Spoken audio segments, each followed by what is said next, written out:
ఏపీలో ఎన్నికల ప్రక్రియ మరికొన్ని రోజుల్లో మొదలు కానుంది. దేశవ్యాప్తంగా సార్వత్రిక ఎన్నికలు 7 దశల్లో జరగనున్నాయి. 4వ దశలో ఏపీ ఎన్నికలు జరగనున్నాయి. ఏప్రిల్ 18న ఏపీ ఎన్నికల నోటిఫికేషన్ విడుదల కానుంది.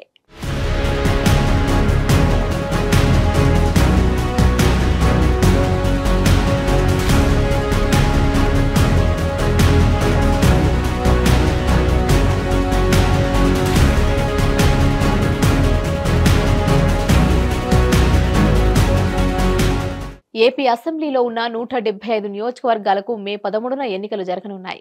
అదేవిధంగా రాష్ట్రంలో ఉన్న 25 లోక్సభ స్థానాలకు కూడా అదే రోజున ఎన్నికలు జరగనున్నాయి. మే 13న జరిగే ఎన్నికల కోసం ఏపీలో ప్రధాన రాజకీయ పార్టీలు ఎంతో ఆసక్తిగా ఎదురుచూస్తున్నాయి. ఏపీలో ఎన్నికల ప్రక్రియ ఏప్రిల్ 18న మొదలు కానుంది. ఏప్రిల్ 18న నోటిఫికేషన్ విడుదల కానుంది. ఆ రోజు నుంచి ఎన్నికల్లో పోటీ చేసే అభ్యర్థులు తమ నామినేషన్లు వేసేందుకు వీలు కానుంది. నామినేషన్లు దాఖలు చేసేందుకు ఏప్రిల్ 25 వరకు గడువును నిర్ధారించారు. ఏప్రిల్ 26వ తేదీన నామినేషన్ల పరిశీలన జరగనుంది. నామినేషన్లు దాఖలు చేసిన అభ్యర్థులు తమ నామినేషన్లను ఉపసంహరించుకోవడానికి ఏప్రిల్ 29వ తేదీ వరకు అవకాశం ఉంది. ఈ ప్రక్రియ అంతా పూర్తి చేసిన తర్వాత ఎన్నికల బరిలో నిలిచే అభ్యర్థుల తుది జాబితాను ఎన్నికల సంఘం ప్రకటించనుంది.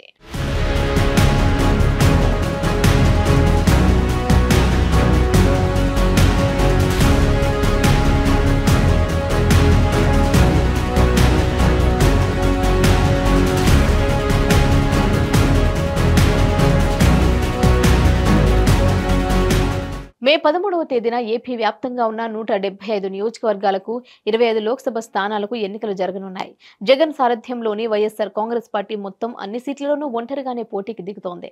తెలుగుదేశం పార్టీ ఈసారి జనసేన బీజేపీతో కలిసి కూటమిగా ఏర్పడి ఎన్నికల బరిలో నిలవనుంది. టీడీపీ 144 స్థానాల్లో, జనసేన 21 స్థానాల్లో, బీజేపీ 10 స్థానాల్లో పోటీకి దిగుతున్నాయి. ఇక లోక్సభ స్థానాల విషయంలోనూ అదే సీన్ కనిపిస్తోంది. మొత్తం 25 స్థానాల్లోనూ వైసీపీ ఒంటరిగానే పోటీకి దిగుతోంది. తెలుగుదేశం పార్టీ 17 స్థానాల్లోనూ, బీజేపీ 6 స్థానాల్లోనూ పోటీకి దిగుతుండగా జనసేన పార్టీ మాత్రం కేవలం 2 లోక్సభ స్థానాల నుంచి మాత్రమే పోటీ చేస్తోంది. జూన్ 4వ తేదీన ఎన్నికల ఫలితాలు వెల్లడి కానున్నాయి.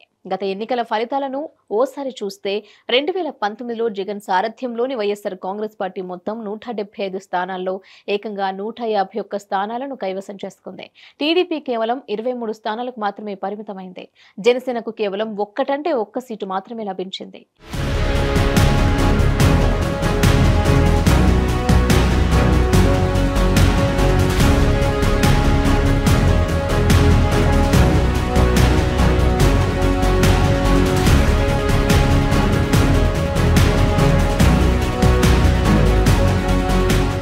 సమస్య లేని ఇల్లు ఉండదు, పరిష్కారం లేని సమస్య ఉండదు. బంధాలు గొప్పవి, బాధలు చిన్నవి.